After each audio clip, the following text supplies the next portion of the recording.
Good morning, Year 7, and welcome to the second lesson this week. We're now in week 5, distance learning. Your first lesson was called the Goodbye Boxer, and it was a 40-point quiz on forms. If you haven't done it yet, go back and do that first, otherwise this next lesson isn't going to make sense. Okay, so if you need to, stop now, go back and do the first lesson of the week. Otherwise, I'd like you to write down the title and learning objective. And you're going to need one resource for today, which is this paper one. Okay, and you'll find a PDF version on Show My Homework. Our title is Squealer's Lies and the Profits of the Pigs. And our objective is to analyse an important passage. So in English, we often look back at an important moment in the book that we're reading to make sense of it. And our sort of question as a focus for today is, how does the writer make us dislike the pigs? So let's have a little read. So the passage in the centre of our page today is this one here. Okay, so Boxer's death has just been announced by Squealer. How does the writer make us dislike the pigs here? So Napoleon ended his speech, that's a speech for a sort of in memory of Boxer, with a reminder of Boxer's two favourite maxims. I will work harder, and Comrade Napoleon is always right. Maxims, he said, which every animal would do well to adopt as his own. On the day appointed for the banquet, a grocer's van drove up from Willingdon and delivered a huge wooden crate at the farmhouse. That night there was the sound of uproarious singing, which was followed by what sounded like a violent quarrel, and ended at about 11 o'clock with a tremendous crash of glass. No one stirred in the farmhouse before noon on the following day, and the word went round that from somewhere or other the pigs had acquired the money to buy themselves another case of whisky. Okay, so around the edge, I've put some questions. I would probably start here and work my way around in a clockwise motion. So it doesn't really matter. But what I'd like to do now is to pause and give yourself a chance before we go over the answers. So pause, have a go at the answers around the edge.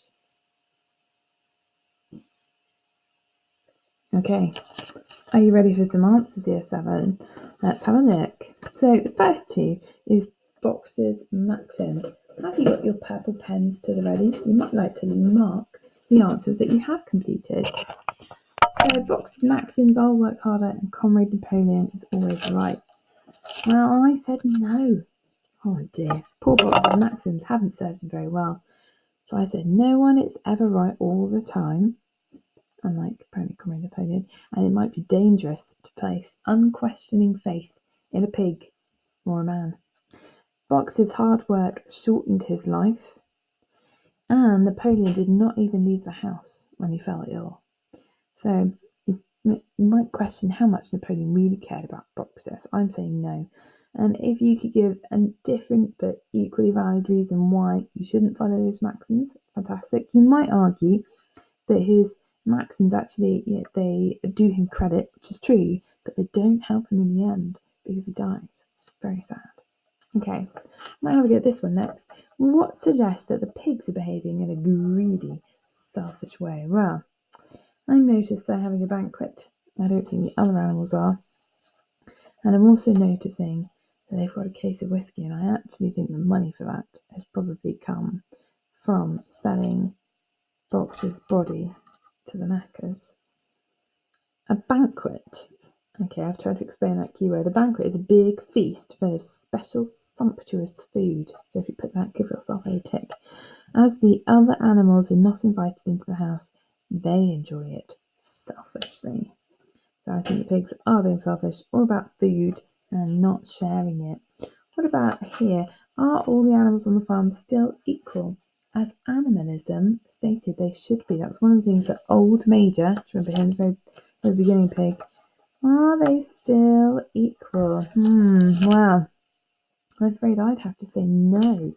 The pigs have much more power than the other animals. They choose who lives or dies and how. even Boxer.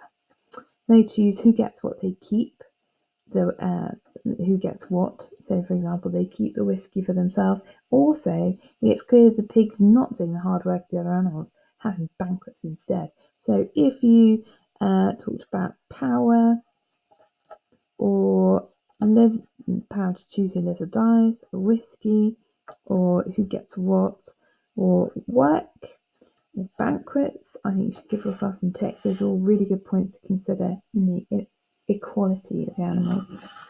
So why was not drinking alcohol, a principle of animalism? Do you remember there were 7 principles of animalism? Some of the others were you also shouldn't wear clothes, sleep in a bed, you shouldn't deal in money, you shouldn't smoke tobacco. And the reason is that it was considered a vice. Certainly alcohol does not bring out the best behaviour in the pigs. They're loud, they're rowdy, they have fights, they break things, it makes them sick the day after. So because it was made them more like humans, it was to be avoided, not copied. And what does it show about the pigs? Well, arguably that they are indulgent, self-indulgent. It's all about luxuries for them, and also that they wish to be more like humans in every way. So if you got that they want to be more like humans, or if you got self-indulgent, or maybe luxury, or perhaps you've picked up on the idea of it being a vice, or maybe use the word bad, or you picked up on the fact it causes quarrels, give yourself some ticks. Finally, and this is probably the biggest question to ask, is what does each character symbolise, and what does this mean? Well, Boxer symbolises the Russian worker, incredibly hardworking, loyal, but still very poor. Remember Boxer's diet, he's so hungry, he's so thin, his coat has lost its shininess. The pigs symbolise the Communist Party leaders who sat behind desks. They're fat, they're greedy, and they're mean. And they've also lost all connection and interest in the other animals, and they live a different life. So how can they still care about the animals they're meant to be looking after? Well, the answer is they don't. So the deeper meaning of this incident, where Napoleon says you should all do what I told you, and they spend the money from Boxer's body on a case of whiskey, and they just get rip-roaring drunk. Well, what does it tell us? That the pigs have become selfish. Power has corrupted the leaders. Now they serve themselves and not the people. Directly, if we're going to link this to history, Stalin, or the communists, betrayed the workers by letting them die. I think Orwell was being quite literal in the death and betrayal of Boxer, because millions of ordinary Russian people did not survive Stalin's reign of terror. And I hope you enjoyed this very exciting review of this important moment in the book. And what we've definitely learned is the writer makes us dislike the pigs a lot because they have betrayed animalism and its most faithful follower, Boxer. Well done, everybody. Keep your notes safe.